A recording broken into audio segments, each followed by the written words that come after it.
Hi, this is Ron Vanderlinden. I coach the linebackers at Penn State and have for 10 years. In the DVD you're about to watch are the concepts and techniques and fundamentals that I use here at Penn State to coach our linebackers.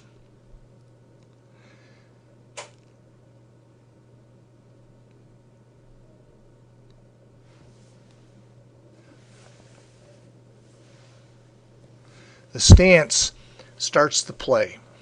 In a proper stance gives a football player or any athlete in any sport the best opportunity for success on a particular play. As a linebacker, you don't want your feet any wider than your shoulders. Doing so will lead to a false step, a balance step in, and a crossover step. So I want my feet just slightly wider than my shoulders. I want my knees over my toes, my shoulders over my knees, my head and eyes up, and my arms relaxed. At this point, I can step equally well right or left.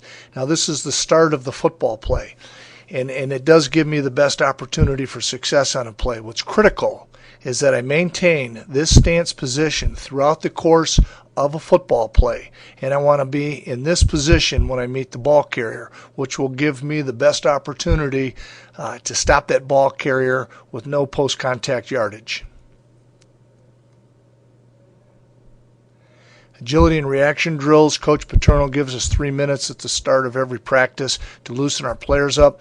The first drill you're seeing here I like for a variety of reasons. One is the upper body and the lower body work independently of each other. Two is my players are touching footballs, which I want them to be comfortable touching footballs as often as possible. Three, they have to maneuver through obstacles while they keep their eyes focused on the objective, which is the ball, staying low and square as they go. And they're getting loosened up, and as they start in a shuffle technique, which is critical for a linebacker to be able to work laterally as quick as he goes straight forward in most cases. Staying low, staying square. You can see at the end of the drill I have my manager throwing a pass. I think every drill that you do should have a finish to it. And that finish should, in that case is catching a pass, be completed perfectly. We start a lot of practices. When I first come out of the tunnel before a game, we shuffle, and we shuffle fast. And here we're working, flipping our hips, working up as if the quarterback throws a check down or a draw, and you can see the players hustling up to play the scramble, to play the check down, and then they should fit perfectly in regard to where their responsibility is. The edge player, you're going to see number 5 turn his body into the ball. He should fit square. If that ball carrier dipped and got outside, he wouldn't have to open his hips to flatten to get onto the ball. Here we're just shuffling downhill towards that line of scrimmage, shuffling quickly. Reach, slide, not crossing over. Should be a reach, slide movement.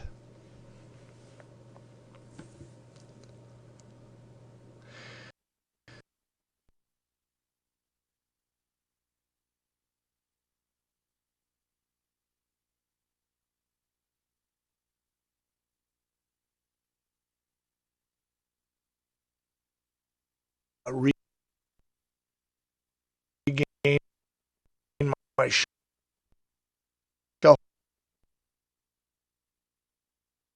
carrier as the ball carrier changes direction. Club and finish up through. Those were good examples of good finishes, buzzing the feet. 54, a good example of a finish.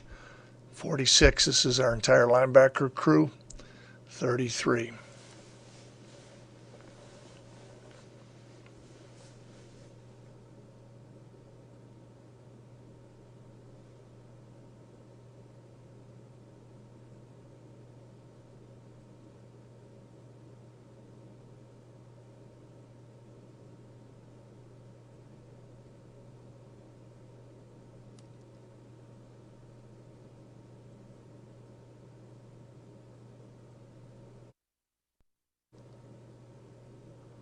Those have all been good examples of buzzing the feet right up through and upon contact.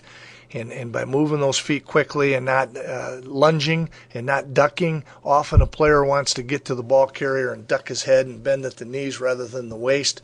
And that removes all of your power. It removes your ability to adjust as the ball carrier adjusts his path. That was early in the season, and this is as we started bowl practices late in the year down in Florida. And in fact, this is when we first got started and getting guys back into the mode where they finish the drill and do it perfectly. Buzzing the feet. That was a good job by 40. And here I've got the ball carrier moving as we approach him, so we have to adjust and move our feet. That was a poor finish by 42. That was a good finish by 6. Good job buzzing the feet by 11. I'd like to see a little stronger holding that bag where he doesn't just let himself get driven back, allowing 11 to fit and finish. That's a good job by 34. Good job by 48. I'd like to see just a little better finish at the end.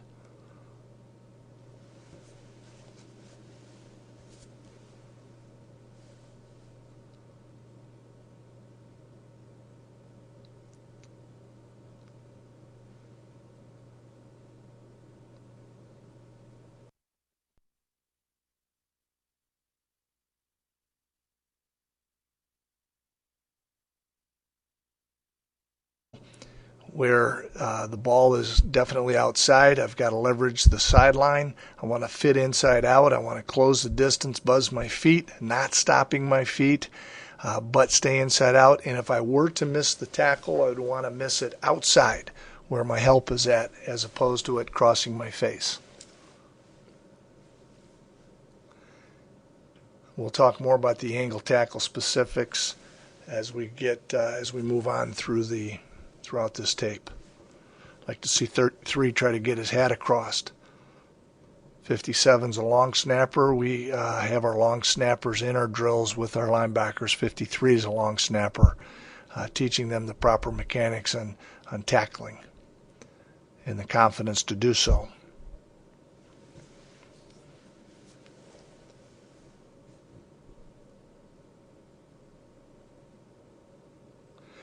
Good job. Now the ball carrier has the ability to cut back, and I want to make sure the linebacker stays inside out on the ball.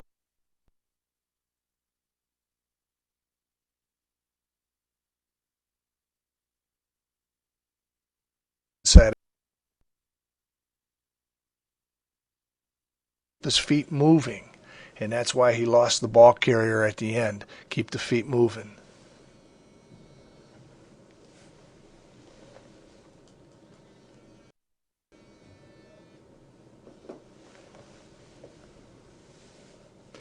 Same thing with 38, overran the football. Settle with the outside foot in the crotch, keep the feet moving.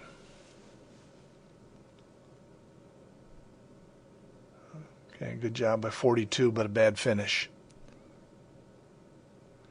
57 stopped his feet, long snapper. Good job by 6.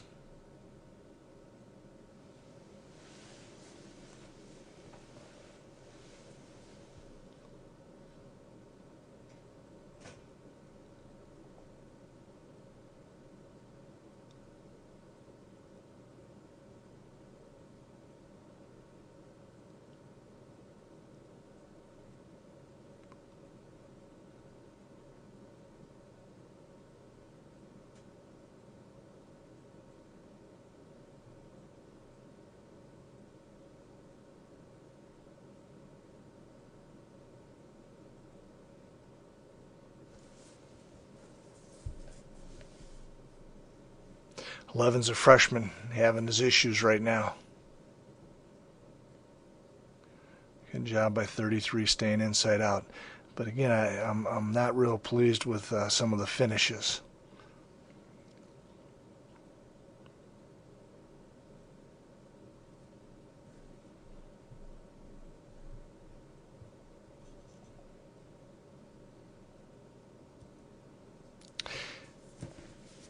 Now you're going to see some game footage of examples of linebackers using the fundamentals that we just taught in the different agility drills.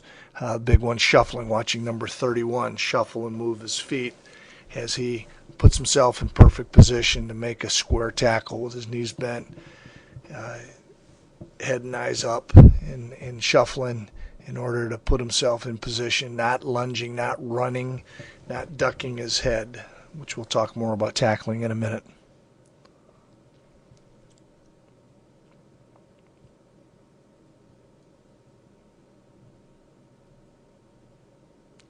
Watching 31 again.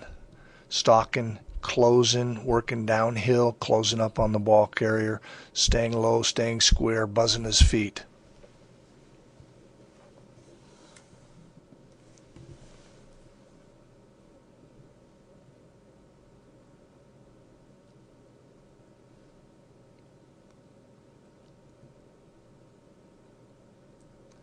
Watching 31 again, moving his feet, and you really should be able to look at all three linebackers and just about every play that you see on this DVD and see the same fundamentals reinforced play after play.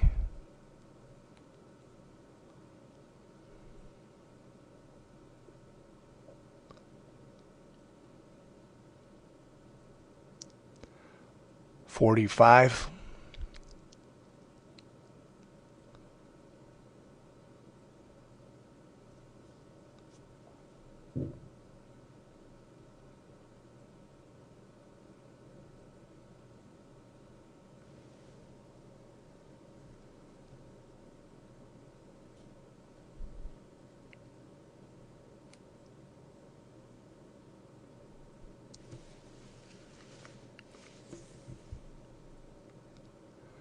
You're watching number 40.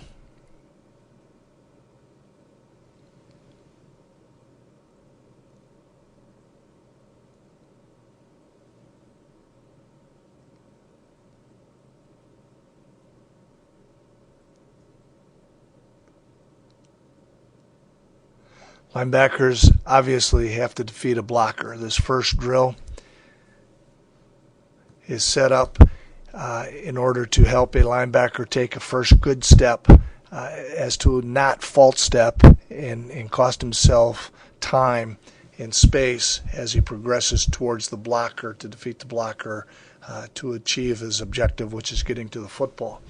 The bag behind the player's feet are so a player doesn't step backwards before he goes forwards, which is often the case. The planks simulate maintaining a wide base, and then I really want to buzz my feet as I get my direction. My stimulus, my guard is going right or left, and that linebacker wants to step in that direction, and he wants to buzz his feet and take many short steps, not long loping steps, prior to making contact and upon making contact with a blocker. If he has a foot in the air when he makes contact, he's going to be on less than a full surface and not able to give a blocker all of his body in order to defeat that blocker and moving towards the ball.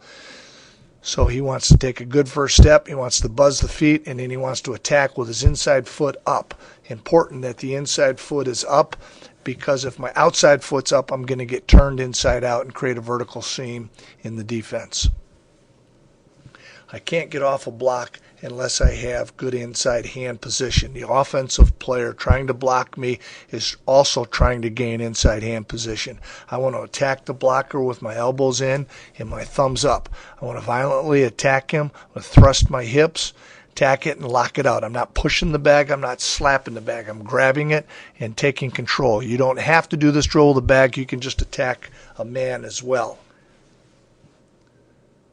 Want to fit it, lock it out, and hold it. Get used to shooting the hands as I make contact with a blocker rather than forearms. Forearms get grabbed. I can't disengage. I can't get off a block unless I get separation. Now this next drill is I'm fitted up on the blocker. My command is going to be lock out, and the linebacker is going to thrust the blocker out. I'm going to reload, lock out, and shed. And I want to violently shed the blocker in the direction of the ball carrier.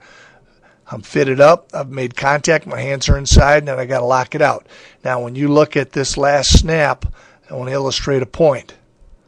31 is in position to make a play. I'm not thrusting upfield because I would miss the ball carrier. The ball carrier is going to be running right by me. So I'm shedding, and I'm going to find the ball carrier and put myself in position to go make a play. 46 is not in position to make a play. The difference between always being in a good low square, that stance position, where I have balance and where I have a good hitting surface and I can flatten and make a play, whereas you can see 46 is not even on the ground, and he is certainly not in a balanced position to go make a play.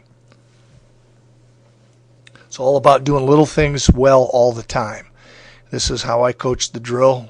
I do this entire sequence that you're watching in about 10 to 12 minutes. Fit it up, lock out. Reload, fit it up, lock out, shed. Shed, stay low. Now, the stun technique. I'm going to back the blocker and the linebacker up a yard. It's a good way to teach the linebacker to put the earlier fundamentals, shooting the hands, fitting and locking out, and shedding a blocker all together. This is not a speed drill. I want to go through the mechanics where I punch, fit, lock, and shed in that order, not all simultaneously. I want to punch, fit, lock, and shed so that blocker day after day, week after week, is getting the proper mechanics and fundamentals of taking on and defeating a blocker. Now, I do this drill where it's not a real physical drill where I'm teaching 31 and 46 to keep their head up, their eyes open as they attack that blocker, fit it, lock it, and shed it. Punch, fit, lock, and shed. 54 does a good job of keeping his feet buzzing. All these players are staying low as they shed in position to go take on a ball carrier. Now, then I progress to a stun drill where I'm going to take on 3 blockers, finish with a tackle, good low and square. These 3 blockers are all as if they're independent plays. When I'm shuffling, you can see I would tell that 16 the ball is right, so he attacked with his right foot, and then coming back the other way with his left foot. The ball is right. The ball carrier is 58. Ball is right, so I got right foot, left foot, punch, fit, lock, and shed. My emphasis here is not to be too heavy on the blocker. I want to punch him right in the crown of the nose, put him on his heels, take the wind out of his sails, and then progress on to the ball carrier. My objective is not the blocker. My objective is the ball carrier. The blocker is an obstacle. So I want to shock the blocker, get separation, shed, and move on towards the ball carrier. 31, Paul is just a little bit heavy on the blocker there. You can see the person, or you can put a bag. I have the person number 1 there. I like the idea of them just having to shuffle around an obstacle and work on towards the next blocker, which I think is a little bit more realistic. 45 really elongates his feet as he makes contact. That does not happen in game situations because it can't. Things happen just a little bit too quick. So I don't overly concern myself with that part of it when I have a player that overextends. I used to, and then as I watched a lot of game tape, I can see where it really didn't matter. Now I have a sled that I like to break up the stun drill routine, and I'm getting my players to react to a stimulus, guard's hat going right or left where they got to step and shuffle, buzz the feet, lead with the hands, punch, fit, lock, and shed, and shuffle back. This part of the stun drill just gets a good 4 to 5 second burn going, which all of those drills do, and teaching a linebacker to stay low throughout the course of a play. You can see the finish here is recovering a fumble where they bend their knees and go down with both hands and their eyes. And so you get a little bit of a conditioning effect, buzzing the feet. You can see they're all attacking with the right foot. I would just tell them ball's right, and they're shuffling, punch, fit, lock, and shed.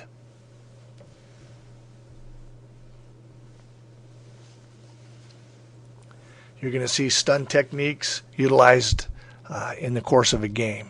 The first player you're looking at is 45, the left linebacker. The guard's going to combo block off the 3 technique and work up to 45. 45, that guard weighed 330 pounds. You can see where you're not even going to see the pad level of 45 when the guard works up to him. And you can see that 45 stuns the guard, punch, fit, lock, and shed, comes off the block, low, square, makes a good tackle. You're going to watch good football mechanics and bad mechanics here. The offensive left tackle's pulling, and he bends at the waist and not the knees, causing him to overextend and lose power. The linebacker, 31, attacks the line of scrimmage. 45 attacks the line of scrimmage. Can't get underneath that low pad level, but he's low, he's square, he uses his hands well, sheds the blocker.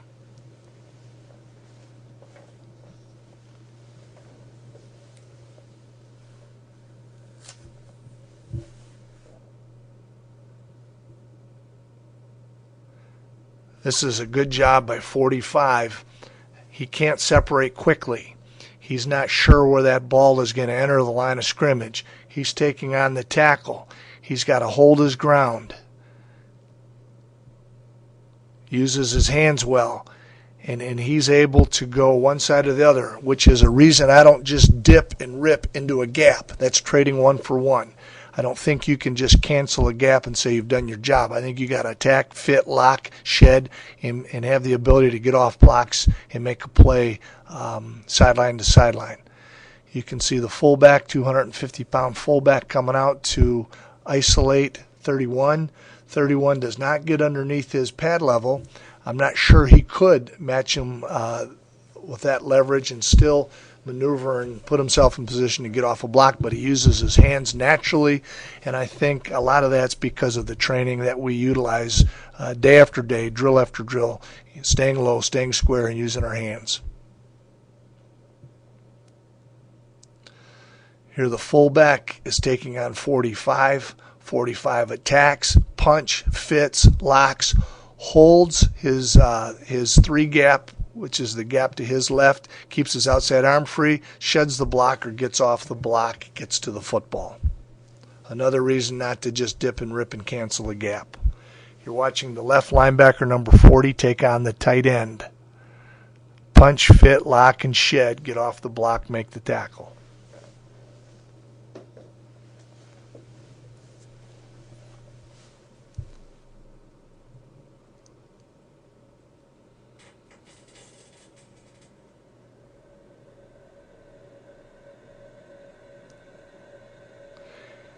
This play you're going to see three good examples. The one, the guard pull, in a pull command, sends 31 into the line of scrimmage quickly. He meets the guard before the guard can turn up into the hole, which is critical.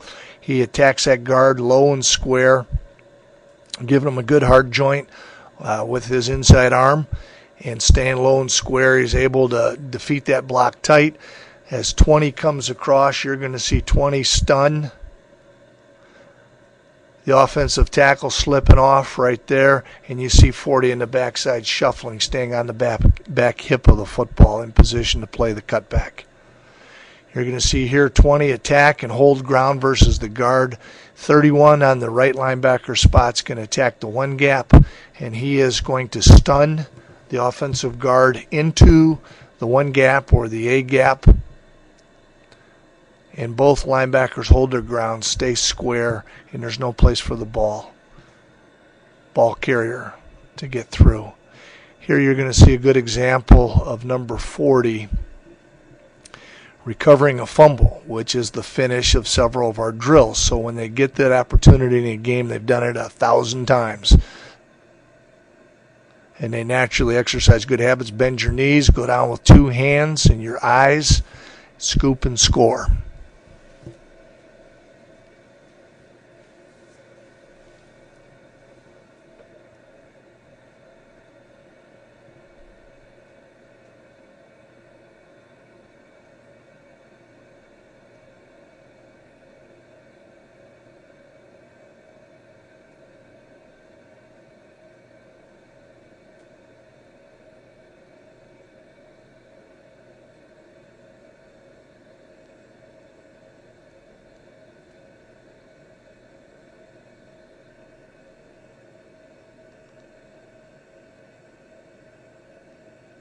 Here you're watching number 40 into the boundary. He is the contained player here. However, If he doesn't come back inside and their wide receiver is cracking our safety number 10, now we're going to be completely dependent on that corner making the tackle. And whether he could or couldn't remains to be unseen. But fortunately, 40 punched, fit, locked, shed the blocker, got inside, and made the tackle.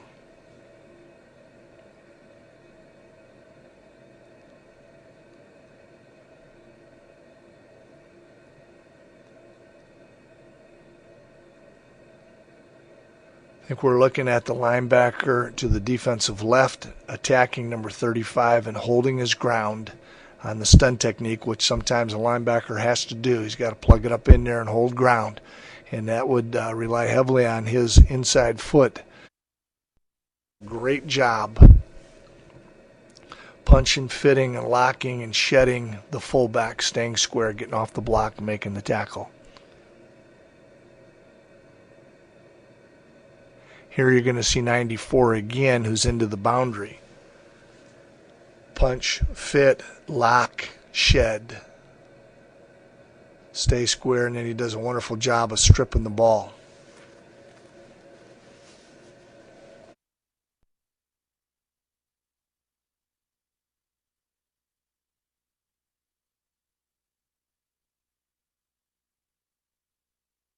As will, I think we're watching 31 here in that perfect stance, fit position. We saw this snap earlier when we were talking about how important it is to shuffle our feet and to buzz our feet just prior to contact. But all of these snaps reinforce that these linebackers are in that stance position we started this presentation with when they make contact with a ball carrier, giving them a great surface to prevent post-contact yardage. This contact takes place in the passing game as well as the run game. Number 40 made straight-on contact with that tight end as that tight end crossed into his area. Just turned into a straight-on tackle at the end of a course. Hopefully 80 is not going to want to catch the next ball that comes across the middle after absorbing hits like that. Number 40 making a straight-on hit.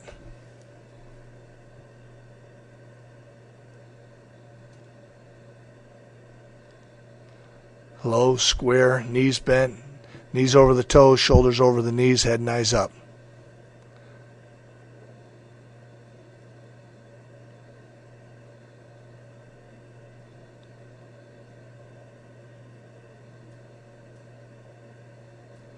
Number 31, making a good square tackle.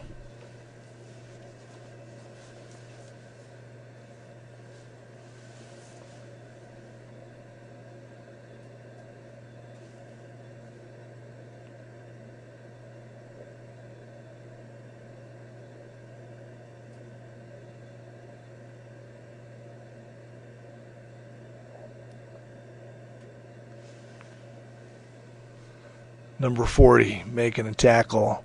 This running back here was a first-round draft pick.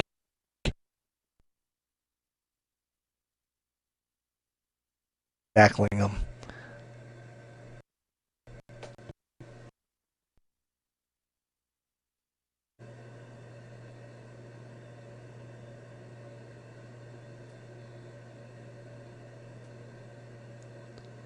Number 31, straight on tackle.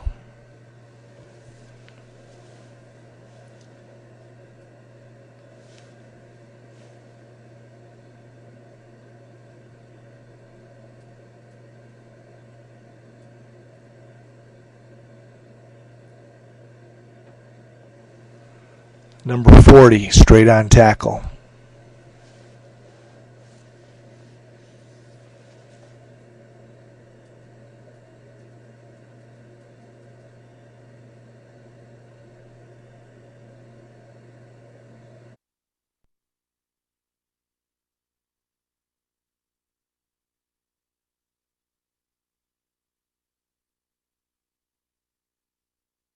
I want to decrease the angle between myself and the ball carrier, taking real estate from the ball carrier. Also, by decreasing the angle, I'm cutting down his opportunity to cut back on me. Oftentimes, I'll make my players say, cut back, cut back, cut back, as they approach that ball carrier, as they shuffle their feet, in order to remind themselves that that ball carrier at some point wants to cut back across their surface.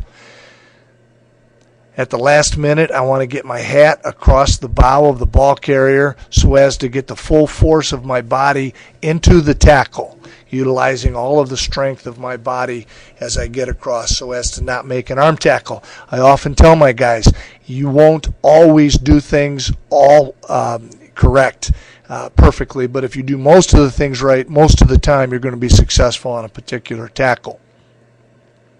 It's human nature as I approach the ball carrier to want to speed my feet up and duck my head. One leads to the other. As I speed my feet up, often I'm going to cross over just prior to contact. If I cross over just prior to contact and that ball carrier cuts back, he's going to do so without me laying a hand on him, and I'm going to miss that tackle across my face.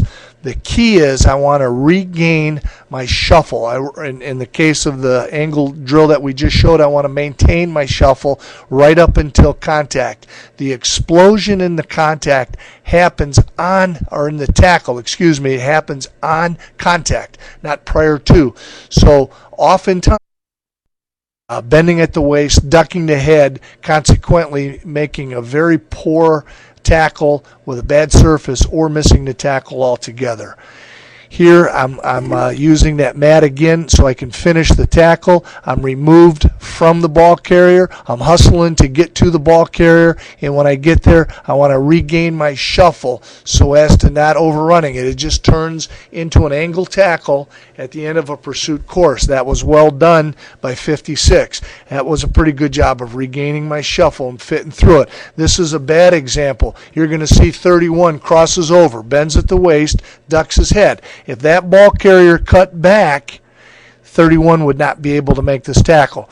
This was the first day of practice down in Florida before our Orange Bowl, and we were rusty. And when my guys looked at this tape and saw some of these errors, they were anxious to get back out so that they could improve their fundamentals and techniques, which would sharpen their skills for the game.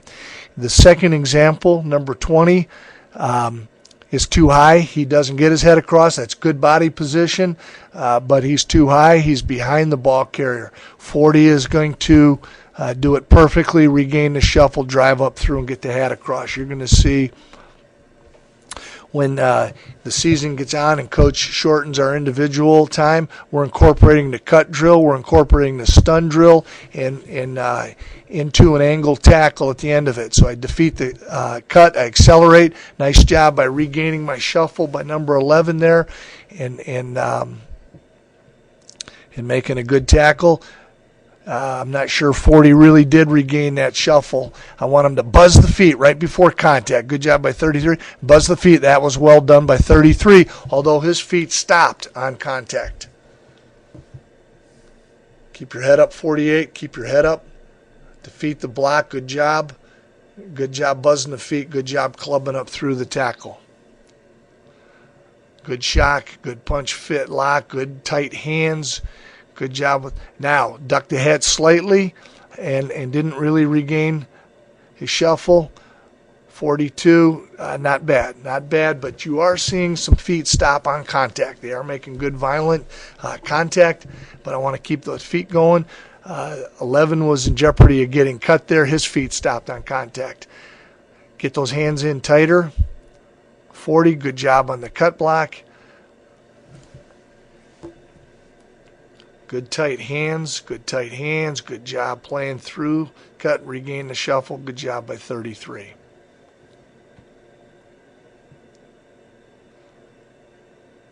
Good low pad level by 34, good job playing off the cut, good job regaining the shuffle, drive through the tackle. It's well done by 34.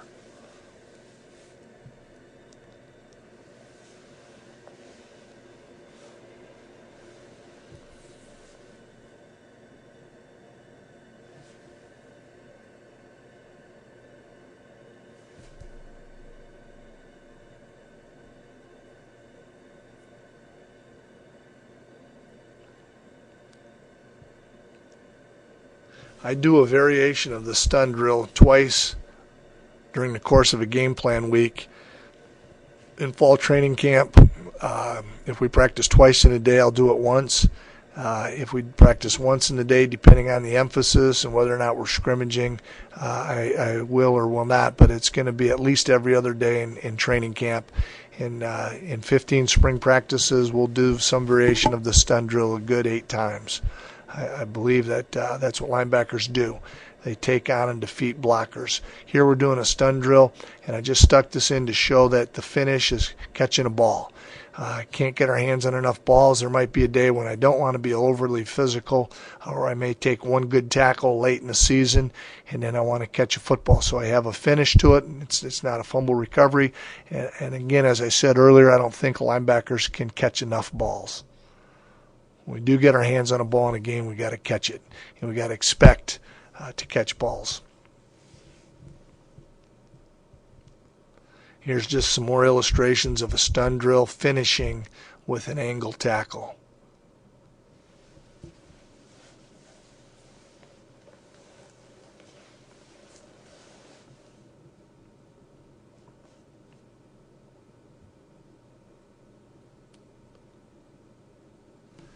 Several of the players that you're watching are currently playing in the NFL, and there's some of the younger players that hopefully will be playing in the NFL upon their completion of their eligibility.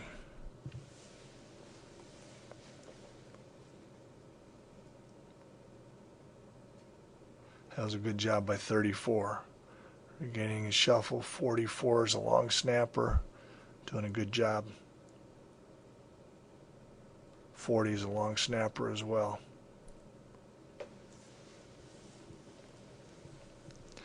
Ground level shot, just a little bit of a different look for you.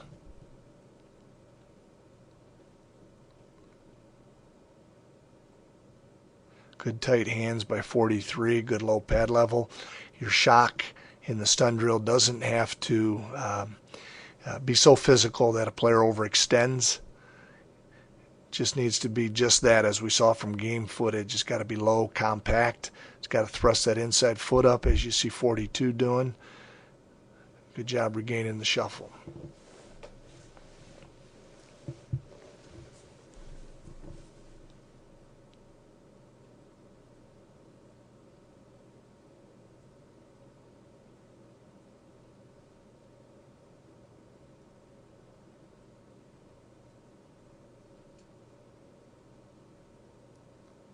Here are examples of angle tackles in games.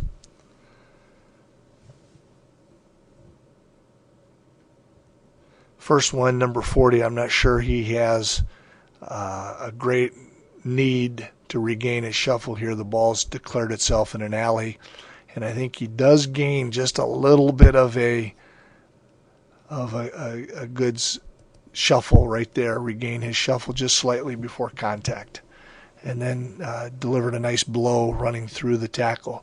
You're going to see number 18 to the field, come in, regain the shuffle, fit, drive the ball carrier back.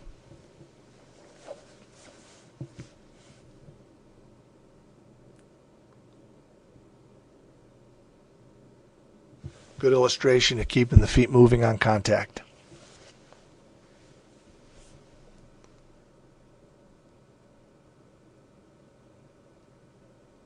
Number 31 is going to have to shuffle in and make an angle tackle from an outside in position.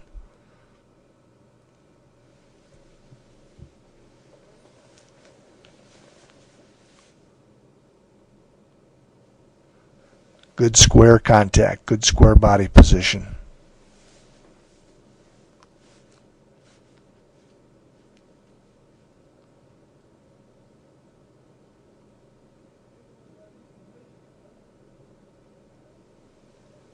Nice job by 31.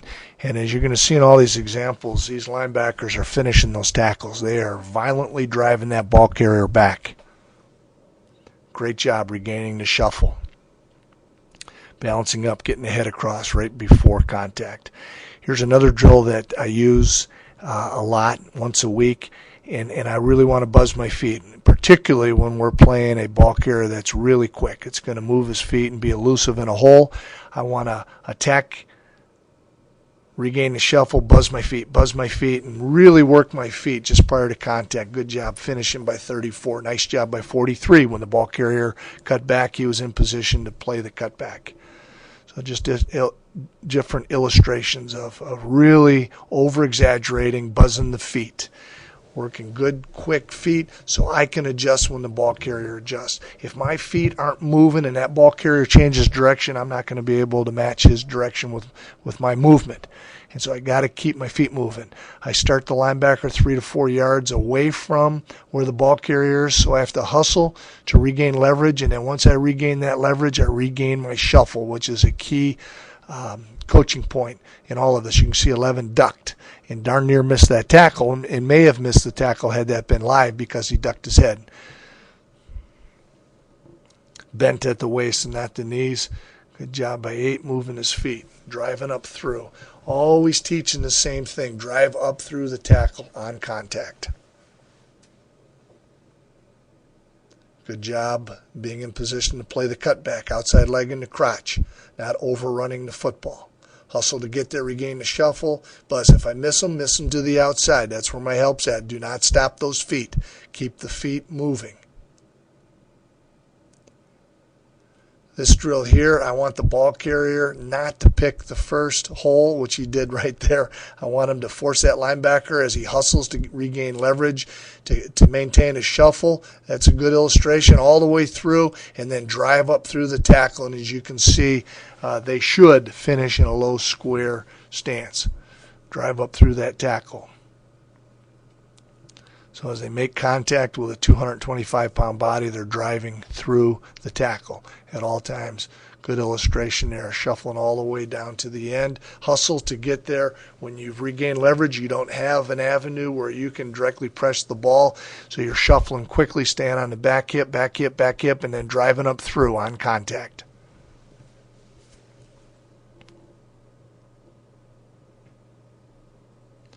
That player might have gotten out in front of that ball carrier just a bit.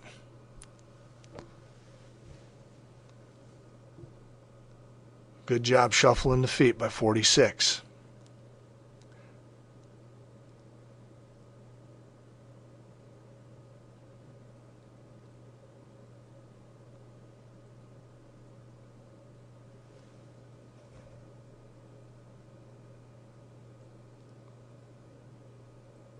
As you can see through all these drills, the body position I want to meet the ball carrier in remains constant. It's that stance position we started the presentation with. And that is the body position because we work on it day after day, week after week, that in most cases we're going to meet that ball carrier in a game footage, as you can see. Now, these illustrations emphasize really buzzing the feet, moving in a confined area where that ball carrier can cut back on me and maneuver. And in several cases, you're going to see the ball carrier, I think, somewhat frustrated because I don't duck and lunge, which I think makes it easier for a ball carrier to plant and go. In just about all these illustrations, it's critical that I maintain good body position, but I'm buzzing my feet. You can see the middle linebacker there. I believe it's 43, shuffling, buzzing his feet, and coming back with the ball carrier. That ball carrier or that linebacker should have the same vision as the ball carrier, and he should see the hole and anticipate the lane that ball carrier is going to try to get through.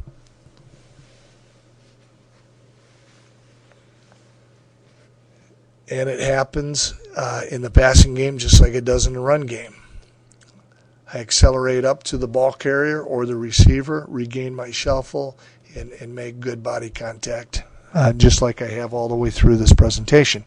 42 is walked out.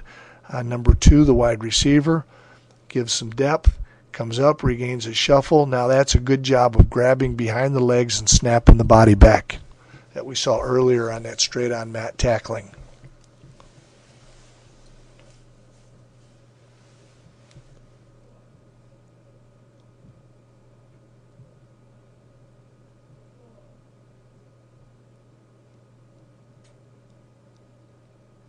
24 was that type of a quick, elusive back that I was speaking to earlier, and when we did that dot drill, and working our feet with him was critical. And I think 43 did a good job there.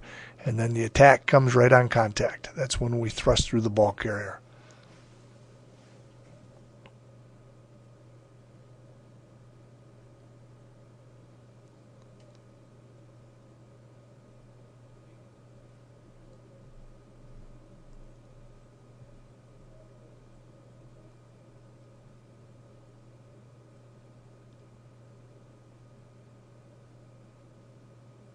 I think 24 was frustrated there. He wanted 43 to lunge and duck and allow him to plan off of it, but he did just the opposite, and the ball carrier wasn't really sure what to do.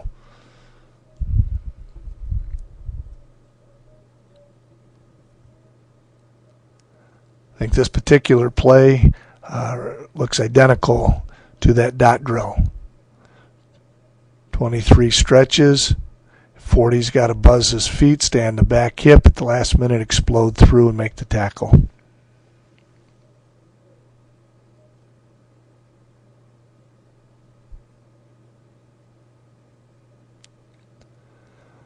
.45 coming outside in good body position, stays in the back hip, explodes through the tackle on contact.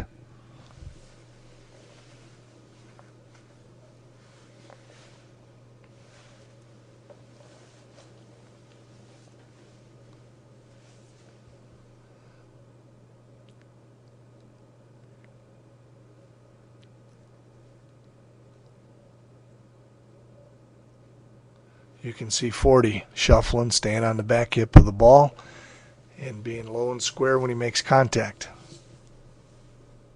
Just like the eye-opener drill.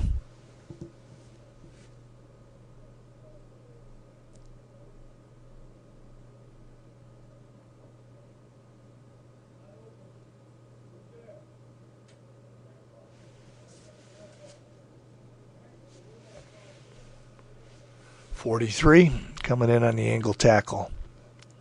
Lots of good examples. Far more than I can use in this DVD, although I hate to take them out.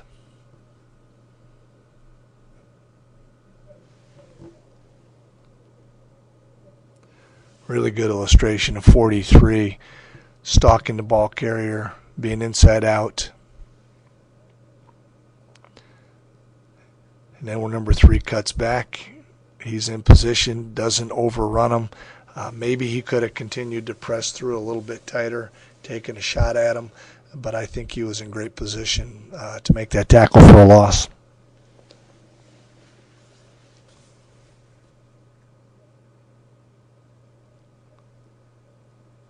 .31 regained his shuffle just slightly before making the tackle on the screen, attacking that inside out.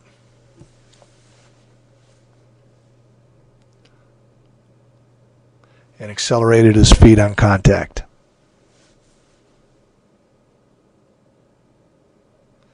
Good job by 31, shuffling, staying on the back hip of the ball and being violent on the tackle as he finished it.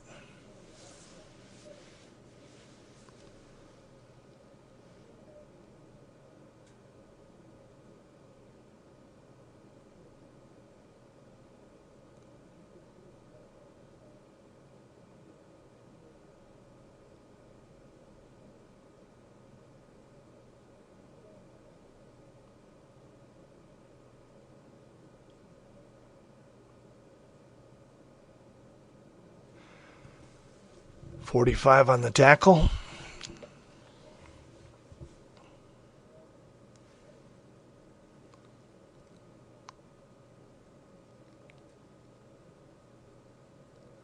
.40 on the tackle, shuffling, staying on the back hip of the ball, exploding through contact, exploding through the ball carrier on contact. Regain the shuffle, staying on the back hip. Nice job.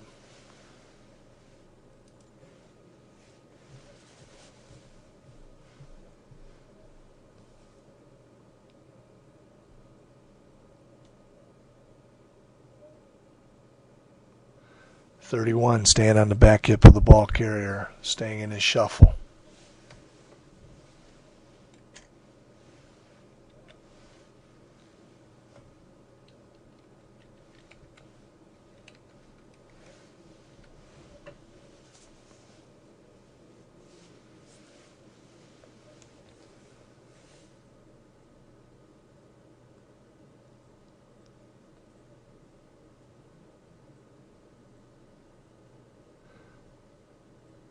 Nice job by 45 reacting up, leveraging the quarterback with 31. His teammate defense is knowing where your help is.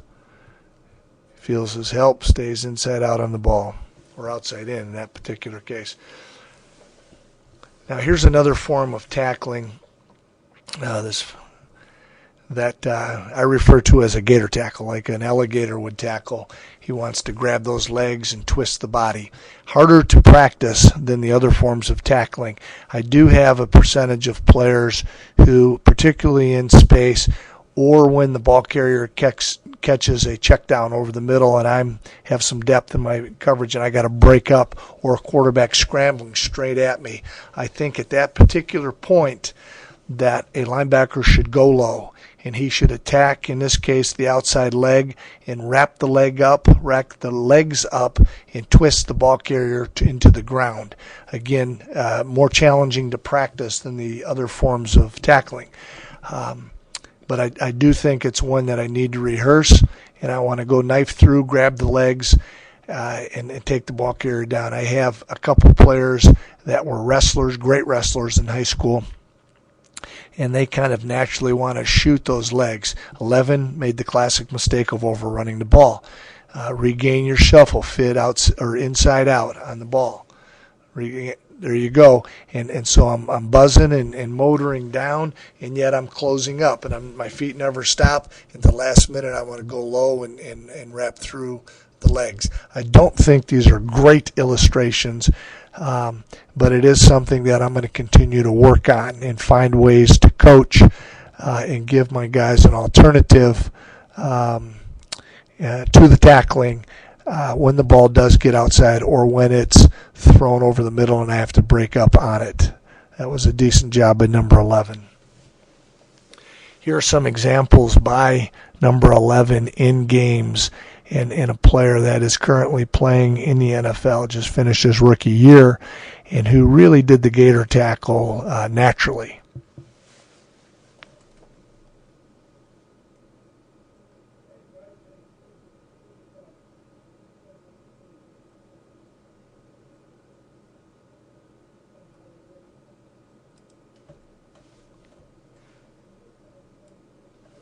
This is one of those illustrations where he's breaking back into the pass drop and has to break up on a scrambling quarterback and chooses to take him low, which I think is a good way to take him.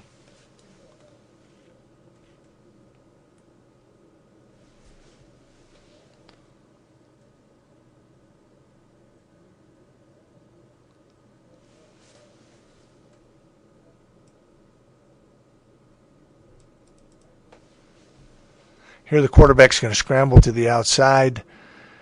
Number 11 breaks up. He stays inside out, and he attacks the legs. You'd like to see him attack the outside leg and then twist and wrap.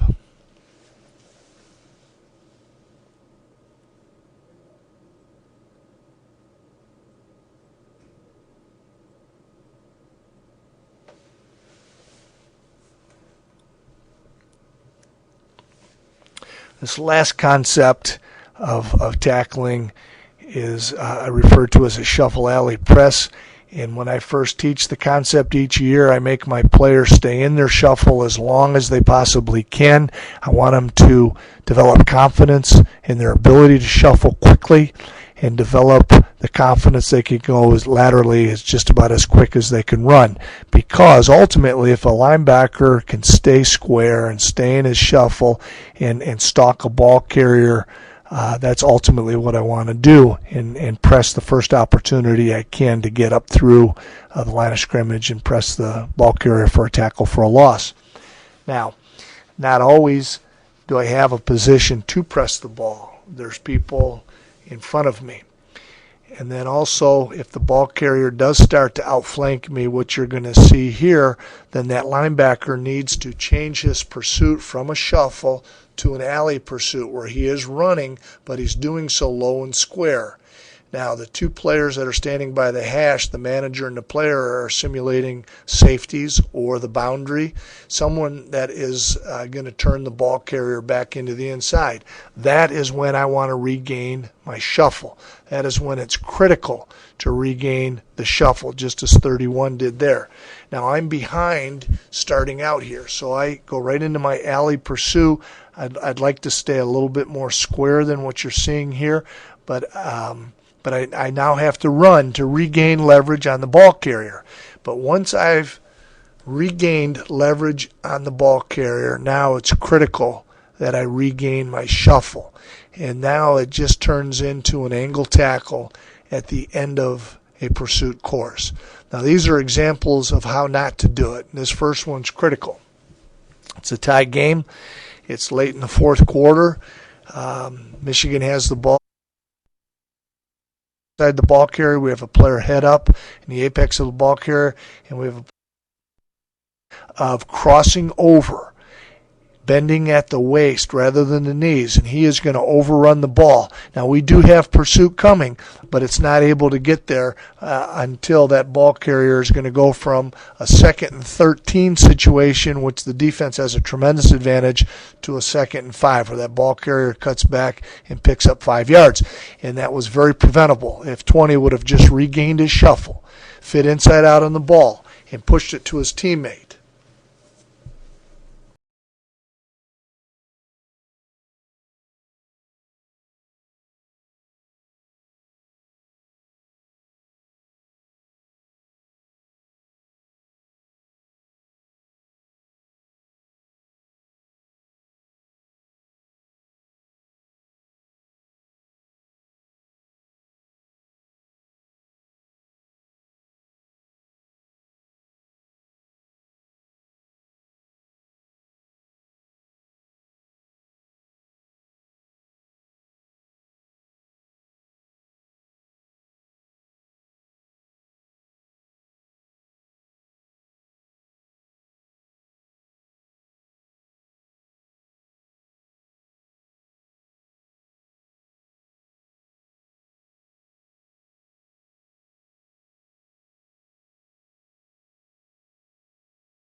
Good job as the quarterback breaks contained by 18, closing up, regaining his shuffle, staying square, making a nice open field tackle.